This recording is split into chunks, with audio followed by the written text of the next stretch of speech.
pač zima pritiska, sem podcenil to temperaturo. Bil sem opozorjen, preden smo šli gor, ampak dokler nimaš izkušnje, ne veš. Je jasno, vsi ste v plaščih, veste, zakaj ste v plaščih. Torej,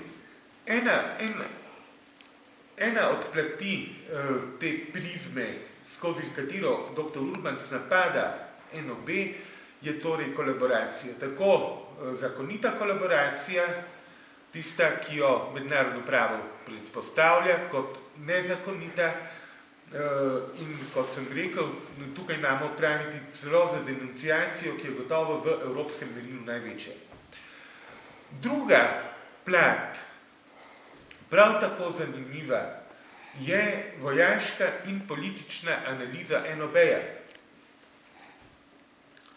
Spet rezultat, ga bom povedal naprej, boja zoper okupatorje ni bilo.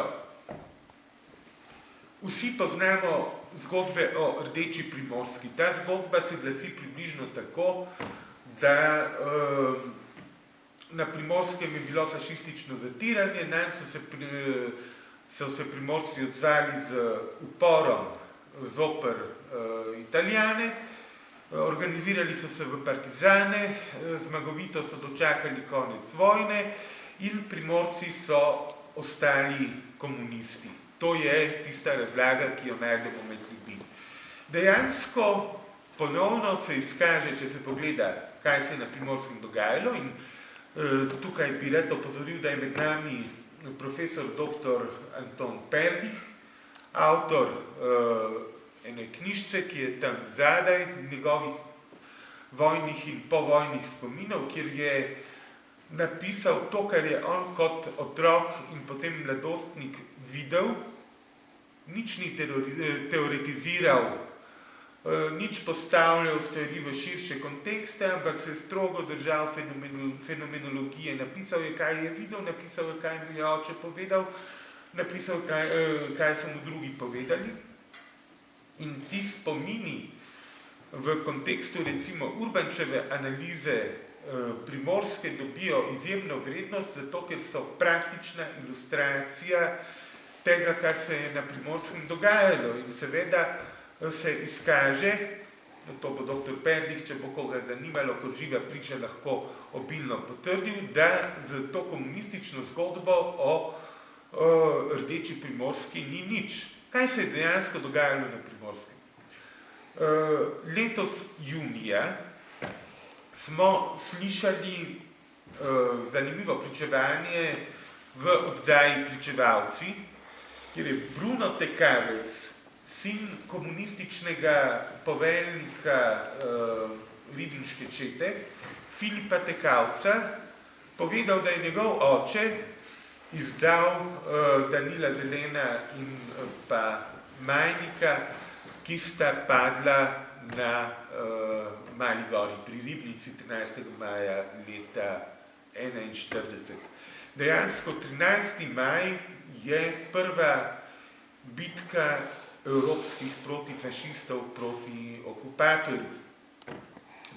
Evropskih protifašistov, s tem mislim na tigrovce, ne na kakšne naše partizane. Torej, tako kot se je pokazalo večkrat pozneje, se je izkazalo tudi za ta dogodek na začetku same okupacije, se pravi maja leta 1941, imamo komunista v sodelovanju z italijanskim okupatorjem, ki izda protikomunističnega nasprotnika okupacije. In z to bitko na Mali gori je v bistvu tiger do konca zatrt. Na Primorskem se potem začnejo organizirati uporniške skupine na podlagi tigrovskega izročila, se pravi izročila, ki ni črpalo svoje moči iz revolucionarne prakse komunističnih partij, ampak iz povezave za vojsko Kraljevine Jugoslavije. Pred kratkim je bil dan v branje en zanimiv dokument, eno poročilo OVRE, se pravi italijanske fašistične tajne službe, njenega tržaškega odseka, vodstvu OVRE v Milanu, se pravi milanska OVRA je bila zadolžena konec 30-ih, na začetku 40-ih let za spremljanje dejavnosti italijanskih protifašistov in njihove morebitne povezave z Francozi in z Angleži. In tu notri v tem poročilu, ki govori o stanju v Furlaniji, Julijski krajini, jasno piše, da Tiger, da je sodeloval mislim, da je Tiger svoje načrte delal skupaj z generalštabom Kraljevine Jugoslavije, da so v bistvu imeli načrt, da bi Jugoslavija napadla Italijo, hkrati bi prišlo do vstajanj, z druge strani bi pa, tako so upali, Italijo napadla Francija in seveda, ko je Nemčija v 6 tednih leta 40 poleti zrušila Francijo in okupirala polovico Francije, praktično Francijo do Bordeauxa, je ta načrt propadel. Zdaj, seveda, Primorci so se začeli organizirati svoje čete in so se imenovali četaši, se pravi četniki.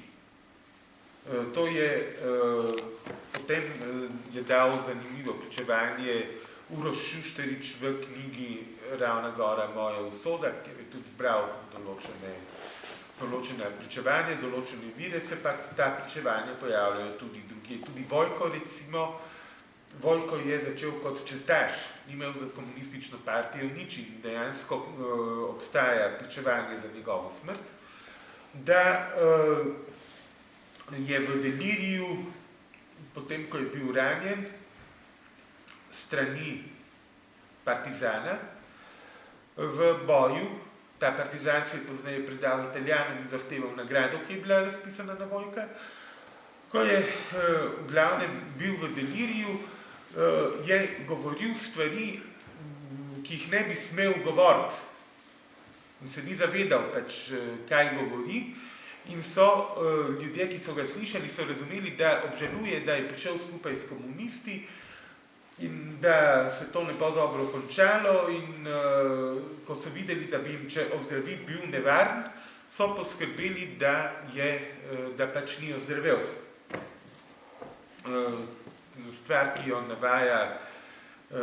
navaja po virih Kos, stalinistične revolucije na Slovenskem, in ki jo navaja potem tudi dr. Urbanc. Šele, se pravi, leta 1941 je bilo par poskusov, 3 poskusi so bili, da bi partizani iz Ljubljanske pokrajine, to je bilo čist konc leta, prodrli na Primorsko, vendar ni bilo nekega uspeha. Bila so narejena že, torej pripravljal se je teren, konc 42. So partizani prvič prezimovali na 43. leto in 43. se dejansko začne partizanstvo na Primorskem. In tudi za Primorsko, tako kot za celotno Slovenijo, velja to, kar je rekel en od naših zgodovinarjev. Mislim, da je to vredno direktno citirati.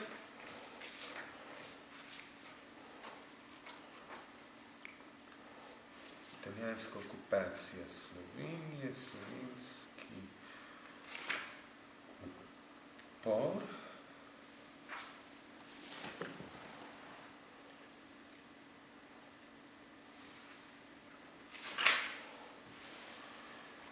Se pravi, Zdravko Kranjšček Slovenska akademija je leta 1991 organizirala posvet zgodovinarjev o NOB in Zdravko Klajnšček, en od udeležencev, zgodovinar, komunističen zgodovinar, pravi, zagotovo lahko trdimo, da prve partizanske čete niso nastale spontano, temveč so bile plod organiziranega političnega dela. Leta 1943 se začenjajo akcije, začenjajo se poboji. In dejansko na Primorskem smo imeli prav tako poboje političnih nasprotnikov kot drugje po Sloveniji. Urbans navaja cele sezname, torej kar nekaj imen, in ve se tudi, kdo je te ljudi pobil. Vsaj za tiste najbolj vidne ljudi, ki so bili likvidirani, se ve, kdo jih je bil. Tako da problem je edino ta, da upora proti revoluciji, takšnega, kot je bil recimo v Ljubljanski pokrajini, zaradi fašističnega zatiranja ni bilo.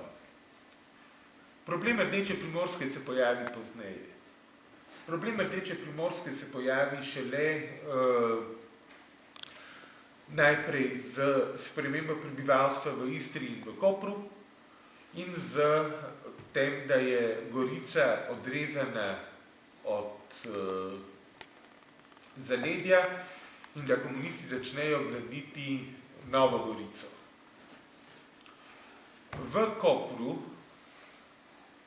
oziroma v Istri, pravzaprav na vsem Primorskem se, kot sem rekel, dogajajo likvidacije. Italijani so govorili o fojbah, se pravi o kraških breznih, že od leta 90 so odprli to temo in so dolgo časa ponavljali, da so bili Slovani, ki so, se pravi Slovenci, ki so metali v brezna Italijane, samo zato, ker so bili Italijani. Raziskave pa kažejo, da temu sploh ni bilo tako.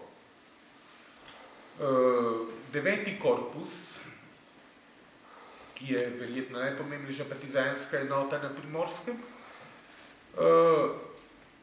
prva stvar, ki jo je zanimivo vedeti, je, da je 1100 partizanov v 9. korpusu so pobili sami partizani. Drugič, leta 1943 se je jeseni šel Anton Vratuša, Urban, poznejši minister Socialistične republike Slovenije, se je šel pogajati z Comitato di Liberazione Nazionale, se pravi z italijansko ustreznico naše osvobodilne fronte, s to razliko, da je ta organizacija bila dejansko pluralna in je vsebovala liberalne, katoliške, monarhistične in tudi komunistične predstavnike. Torej, Vratuša se je šel pogajati o tem, da bi v 9. korpus vključili tudi italijanske enote. In na ta način je dobil 9. korpus svoje garibaldinske brigade. To navsezadnje ni nič čudnega, glede na to, da ko so komunisti prišli na Primorsko, so najprej priporočali, da naj bi se Primorci povezali z komunistično partijo Italije. In tega Primorci niso hoteli. Ko so komunisti videli, da ta njihova taktika ne uspeva, so šele začeli govoriti o nacionalni osvoboditvi Primorske, vendar pa 43. leta Kardelj ponovno, ker je to se je že 42. poudaril, da je treba Italijanom dati vedeti, da je Trst njihov. Podobno kot je leta 42 Slovenska komunistična partija večino Istre prepustila Hrvaški, tako da v Istri so bile partizanske enote slovenske pod hrvaško komando v okviru hrvaškega NOB-ja. In torej v letu 1943 se dogovorijo o tem, da bodo italijanski partizani se vključili v delovanje partizanov na Primorskem. Leta 1944 italijanski in slovenski partizani pobijajo skupaj politične nasprotnike. Recimo znana stvar je, da so garibaldinci v Porčinju pobili okrog 20 pripadnikov katoliške partizanske brigade Osopo. In ti italijanski partizani so bili pod Titovim poveljstvom. Počasi ta resnica prihaja na dan tudi med Italijani. Tako recimo italijanski kantavtor Gino Paoli piše o tem, kako so prišli po njegove starše italijanski in slovenski partizani, jih ustrelili in ni bilo več nazaj. Italijanski raziskovalec in detektiv Bernardo Ferro pravi, je napisal odprto pismo predsedniku Napolitanu, da najlaže o tem, da so Slovani krivi teh zločinov, pravi, skupaj so nastopili italijanski in slovenski komunisti. Tako je, prekleti italijanski izdajalci, njegova formulacija, maledetti traditori italijani, ki so pobijali svoje sonarodnjake samo zato, da bi bila železna zavesa nekaj kilometrov bolj zahodno. Vse to pravim zato, da osvetlim stanje na Primorskem, se pravi, na Primorskem se dogajajo poboji, po vojni se dogaja nasilje nad prebivalstvom, do leta 1953 se izseli velik del avtohtonega prebivalstva iz Istre in potem komunisti začnejo naseljevati novo prebivalstvo v 3 valovih. Prvič naselijo Udbovce, zato da ti Udbovci dejansko spostavijo mrežo, ki bo nadzirala preostalo prebivalstvo, ki bo prišlo. Enako se je dogajalo v Novi Gorici, ko so jo gradili. Drugi val priseljencev so bili Slovenci iz vse Slovenije, izbrani ponovno do neke mere po političnih kriterijih, ki jim je bila dana služba v Kopru, v novo nastajajočih industrijskih obratih. Tretji val priseljencev je bil pa na celotno Primorsko iz Jugoslavije, nepismeni Bosanci, razni srbski Udbovci, cariniki, oficirji, policisti, ljudje, ki še leta 1993 niso hoteli govoriti slovensko, in ti ljudje so ostali tam, nekateri so bili izbrisani in danes zahtevajo odškodnine, in praktično ti ljudje so tisti, ki tvorijo danes Rdečo Primorsko. Če greš nekaj kilometrov ven iz Nove Gorice ali pa nekaj kilometrov ven iz Kopra in naletiš na Staroselce, praktično se Rdeča Primorska razbije ob ponosnih, trdnih, antikomunističnih Primorcih, ki se spominjajo tistih dobrih časov, ko so primorski domobranci vzpostavili slovenske šole, ko so ponovno po dolgem fašističnem zatiranju uvajali slovenski jezik in tako naprej. Tako kot analiza recimo Primorske pokaže tudi sicer analiza NOB-ja, da praktično boja zoper okupatorja na Primorskem ni bilo, mislim, v Sloveniji ni bilo. Prej sem navajal zgodovinarja Klajnška. Če pogledamo glavne bitke, s katerimi se hvalijo komunisti, da najdemo enega samega dogodka, ki bi bil vojaško pomemben. Dražgoše so bile katastrofe za domače prebivalstvo. Vojaško niso pomenile nič. Bilo je obstreljenih nekaj luksemburških policistov. Jelenov žleb se je zgodil, ko so partizani dejansko bili obkoljeni in so bežali. In tako naprej. Praktično ene same vojaško pomembne bitke ni. Po drugi strani, o tem smo govorili že pri predstavitvi knjige Sodelovanje partizanov z okupatorjem, imamo železnico iz Beljaka preko Benečije v Italijo, ki je bila pomembna oskrbovalna pot nemške vojske, ki se pred Pontebbo recimo dviguje v hrib, pa gre potem dol, tam bi mimogrede bi lahko železnico vrgli v zrak in je ne bi bilo možno popraviti celo večnost. Nobenega partizana ni bilo, ki bi se je tudi dotaknil.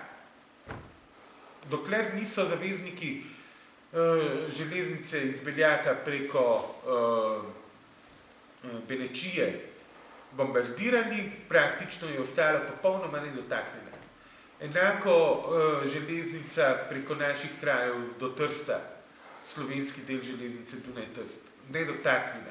Seveda pa so imeli partizani in Nemci dogovor, da lahko naredijo akcijo na železnici, lahko povzročijo škodo, ki jo bodo lahko Nemci v eni uri popravili.